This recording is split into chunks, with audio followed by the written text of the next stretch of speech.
എന്തിനാ എന്റെ മുമ്പിൽ വേഷം ഇറങ്ങുന്നത്? ഇതിനെന്താ അർത്ഥം പോലും നിനക്ക് അറിയത്തില്ല. അത്രയ്ക്കും പൊട്ടനാണോ നീ?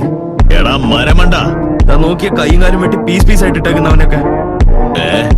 പിന്നെ നീ മാത്രം എന്താ അങ്ങോട്ട് പോയി പൊട്ടിത്തെറിച്ചതല്ലേ? നീ മിണ്ടരുത്. അതാണോടാ എന്റെ അൾട്ടിമേറ്റ് ആർട്ട്. പൊട്ടിച്ചെതറിയത് വെറും ചുണ്ണാമ്പ് മാത്രമാ. ഇതിൽ അഭിമാനിക്കാൻ എന്താടാ ഉള്ളത്? നീ ചത്തുപോയതല്ലേ? പറയുന്നത് കേട്ടോ, നീ ചാവാത്ത പോലെയാണല്ലോ സംസാരിക്കുന്നത്. എന്ത് പറഞ്ഞാലും ആർട്ട് ആർട്ടെന്ന് പറഞ്ഞു വരും. ഇതുവരെ ഒന്നിനും കൊള്ളാത്ത ബോംബ് ഉണ്ടാക്കിയ നീ ഒന്നിനും കൊള്ളാത്തവനാടാ. എടാ പൊട്ട, നിനക്കല്ലേടാ അന്ധവിശ്വാസം പ്രാർത്ഥനയോടെ. അവൻ കാലത്ത് പ്രാർത്ഥിക്കാൻ തുടങ്ങിയ വൈകിട്ട് വരെ അങ്ങനെ ഇരിക്കും കുത്തിപ്പിടിച്ച്.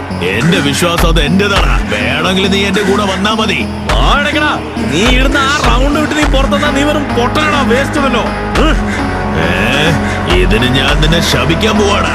പറ്റുമെങ്കിൽ ശപിക്കടാ. നീ ശപിക്കുന്നതിന് പുറം ഞാൻ പൊട്ടിത്തെറിച്ചിരിക്കൂടാ.